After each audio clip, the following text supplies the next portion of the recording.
Yo, everyone, you've all heard of blockbuster movies with budgets in the hundreds of millions, but today we're talking about a real epic. Meet Odysseus, not the one in theaters with a ton of CGI, but our favorite black stickman with a sharp stick sword. He and his homies just burned down Troy, well, burned it by drawing fire with a red marker, and now they're about to sail home in 5 minutes. Oh, the naive paperboy. He has no idea that instead of 5 minutes, he's in 10 years of suffering, storms, and total RNG on the world map. Let's go. It all started with the legendary Trojan horse. The Trojans looked at this branch construction and somehow decided, oh, look, modern art, let's drag it inside. And they did. Inside sat our Odysseus and his squad of stick warriors. Classic move. First get inside, then figure out how to get out. Troy has fallen, the Greeks are partying, the war is over. Everyone packs their simple belongings into sacks and boards the ships. Our hero dreams of one thing, crashing on his couch back in native Ithaca, eating Penelope's homemade soup, and doing absolutely nothing. But there is one tiny problem. The gods of Olympus decided that Odysseus was getting a bit too full of himself, especially Poseidon, who is looking down at this fleet and already preparing a trap. The first few days of sailing went perfectly. Wind at their back, music playing, stickmen grilling fish right on the deck. Better not question the physics of that. Suddenly, the crew spots an island, and there are palm trees and some weird-looking fruits. The captain sends out scouts. And what do stickman scouts do when they see unverified food? Exactly, they eat it all in 3 seconds. Those were lotus flowers. Everyone who tasted them instantly forgot about home, family, mortgages, and war. They just wanted to sit there and stare at a wall. Odysseus had to forcefully drag his entire crew back to the ship by the scruff of their necks. Dragged them back, tied them up, and kept sailing. But the adventures are just beginning. Next stop, an island with a very specific local resident. Meet Polyphemus, the Cyclops. He only has one eye, but it's the size of a watermelon, and he is definitely not in the mood for hosting guests.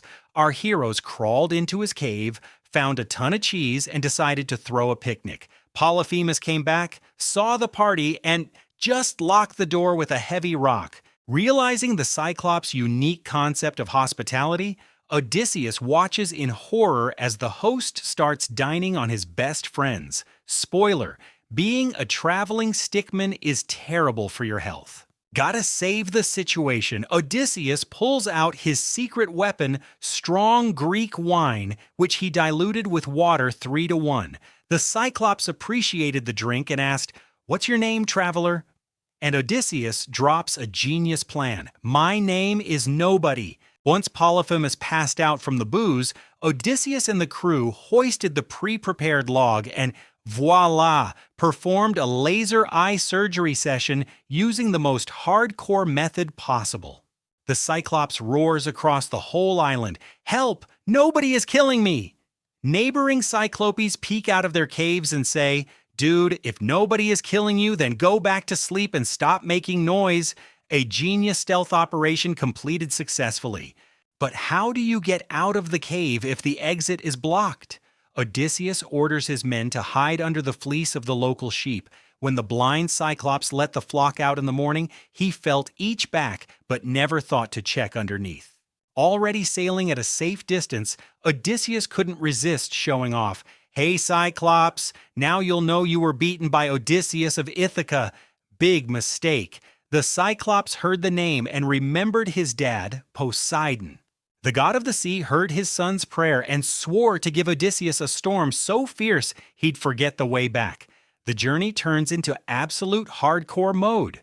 Next stop, the island of the sorceress Circe.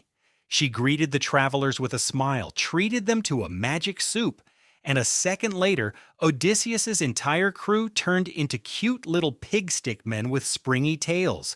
But Odysseus had a solid contract with the gods and a life-saving herb from Hermes.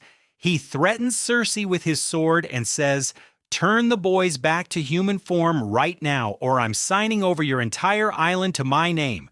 Circe caves and says, "Fine, fine, you're tough." Instead of sailing home, the crew hangs out at Circe's resort for a whole year. Time flies fast when the island has a great vibe, but eventually the friends say, Odysseus, okay, we love resorts, but we actually have wives back home. Time to sail on. Ahead is the Sirens Strait. These creatures sing so beautifully that all sailors throw down their oars and dive straight into the water to the sharks. What does Odysseus do? He tells the crew, plug your ears with wax and tie me to the mast, dead tight, and no matter what I scream or what tracks they sing, do not untie me. A classic playlist example that can make you lose your mind.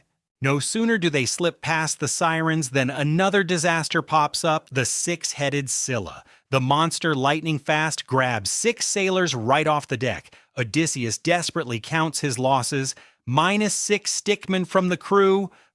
And on the other side of the strait is Charybdis, who every few hours swallows water along with entire ships. You have to maneuver between 2 wonderful choices, lose part of your crew or go completely to the bottom. After yet another catastrophe, only a single plank is left of the ship, and Odysseus finds himself all alone in the middle of the ocean, drifting face to face with fate. He washes ashore on the island of the enamored nymph Calypso. She says, "You will be my husband and live here forever." And Odysseus sits on a cliff, looks out into the distance, and bitterly weeps for his Ithaca. 7 box office years of this moment flew by unnoticed. Finally, the gods took pity. Zeus says, "All right, enough bullying the poor stickman, let him go home." Calypso packs his bags, gives him building materials, and Odysseus builds a new raft. But Poseidon notices and unleashes a final storm. The raft is smashed to pieces. Odysseus swims freestyle across the open ocean, showing Olympic-level endurance. He washes up on the shore of the Phaeacians. His look is, to put it mildly, rough. Clothes torn, completely black and skinny like a mop. The local princess finds him in the bushes and leads him to the palace. The king throws a feast, and Odysseus begins recounting all his adventures. This whole long list of stories takes him several hours. Finally, the Phaeacians give him a super speed ship and a bunch of treasure. And there it is, his native coast. Odysseus falls into a deep sleep and the sailors gently drop him right onto the sand, along with chests of treasure, and vanish into the fog. Odysseus wakes up and doesn't recognize his homeland, but the goddess Athena comes to the rescue. She says, "Friend, you've got problems. Your house has been taken over by arrogant suitors who think you're never coming back, and now they're eating all your food supplies." Athena disguises him as an old beggar so no one will recognize him. Odysseus returns to his palace looking like a vagrant. And inside the palace, it's total chaos. Dozens of freeloaders are acting like owners, eating the finest delicacies, drinking wine, and demanding that his faithful wife Penelope choose a new husband. But Penelope is stalling for time.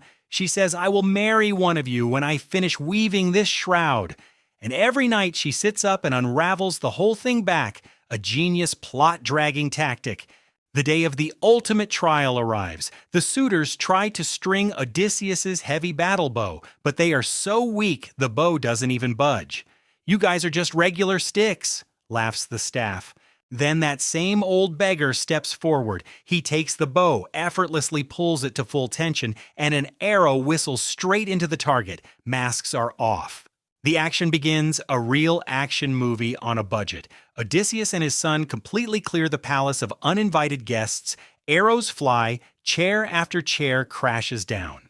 After a short but bright battle, peace is restored. Penelope finally recognizes her husband. 20 years of separation, 10 at war, 10 at adventure resorts, officially end with a happy ending.